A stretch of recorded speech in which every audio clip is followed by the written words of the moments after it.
Hello everyone, আমি বগুড়ার soul. আপনাদেরকে আজকে দেখাবো বগুড়ার দই বসানো, ঘরে বসে দই কিভাবে বসায়। মজাদার আজকে দই বসে দেখাবো আপনাদেরকে। আশা করি আপনাদের সবার ভালো লাগবে। আমার ভিডিও দেখার জন্য সবাই আমার ফেসবুক পেজে লাইক করুন, আমার সাথেই থাকুন। আসসালামু আলাইকুম, সবাই কেমন আছেন? আশা করি সবাই ভালো আছেন। স্বাদ ও স্বাদের গল্পের সাথে আবারও আসলাম আপনাদের জন্য নতুন একটা ভিডিও নিয়ে। আজকের ভিডিওতে থাকতেছে ঘরে বসানো দই। আমি দই দিয়ে আজকে দই বসা দেব। এখানে দেখতেই পাচ্ছেন একটা বাটিতে আমি এখানে দই নিছি। এখানে কিন্তু অনেকগুলোই দই। দইয়ের সাথে আমি আরও উপকরণগুলো দেবো, সেগুলো দেখাচ্ছি। এখানে দেখতেই পাচ্ছেন আমি এখানে দুই ধরনের ক্রিম নিছি, বোতলগুলো দেখছেন। আর হলকার দুধ নিছি, কফি মিল্ক। আর এখানে হলকার ফুড কালার, আমি কালার দিয়ে একটু সুন্দর কালার বানাবো দেখে। আর সাথে নিয়েছি আমি এখানে চিনি। এগুলো এখন অ্যাড করে দেবো, দিয়ে দেখাবো আমি কিভাবে বানাচ্ছি। আমি আগে থেকে বাটিতে নিয়ে নিচ্ছি। এখন আমি এখানে চিনি অ্যাড করে দিচ্ছি, 1 কাপ চিনি। আপনাদের স্বাদ অনুযায়ী আপনারা চিনি দেবেন। আমি মিষ্টিটা একটু কমই দেব, এর জন্য আমি 1 কাপ দিলাম। আর সাথে আমি দিয়ে দিচ্ছি একটু ফুড কালার। আমি ক্রিম দুইটা খুলে ক্রিমটা আমি দিয়ে দিচ্ছি, এখানে দুইটাই দিয়ে দেব।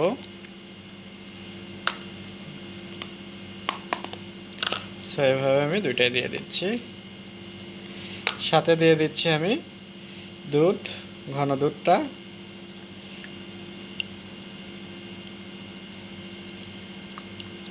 এখন আমি ভালো করে এটা দিয়ে ফেটে নেব।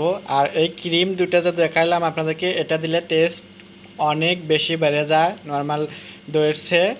এর জন্য করে আমি কিন্তু এখানে দিলাম, যেহেতু ঘরে বানাচ্ছি তো আপনাদেরকে আমি পুরো একদম পারফেক্টলি দেখাচ্ছি, সেই জন্য করে। এখন আমি এটাকে ভালো করে এভাবে ফেটে নিচ্ছি। দইয়ের ব্যাটারটা আমার কিন্তু একদম তৈরি হয়ে গেছে, দেখতেই পাচ্ছেন। আর দইয়ের ব্যাটারটা এরকমই কিন্তু রাখতে হবে, ঘন, বেশি একটা পাতলা করা যাবে না। আমি এরকম ঘন করে নিচ্ছি, নিয়ে আমি খুবই মজাদার আজকে কিন্তু আমার দই বানানোর মধ্যে আমার প্রতিভাটাও দেখাচ্ছি আপনাদেরকে, যে আমার কত প্রতিভা আছে, যে আমি কত নতুন নতুন ভিডিও আপনাদের জন্য নিয়ে আসি সেটা দেখানোর জন্য।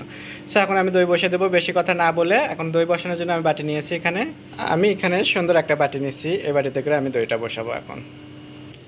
বাটিতে আমার দইটা কিন্তু ঢেলে নিচ্ছি। এখন আমি এটা ওভেনে দেবো 3 ঘন্টার জন্য।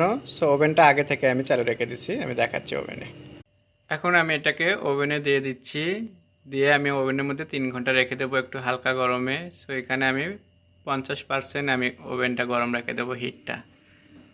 3 ঘন্টা পর আমি আবার আপনাদেরকে দেখাচ্ছি। আজকে আপনাদেরকে আমি বগুড়ার দই বসানো দেখালাম। আমাদের দইটা কিন্তু খুবই মজার, বিখ্যাত বগুড়ার দই। আমি কিন্তু বগুড়ার সোল, সেই জন্য করে আমি আপনাদেরকে দই বসানো দেখাচ্ছি নতুনভাবে। এই দইটা যখন আপনারা বাসায় বানিয়ে খাবেন কিংবা মেহমানদেরকে খাওয়াবেন, খুবই মজা করে খাবে আর বগুড়ার প্রশংসা করতেই হবে।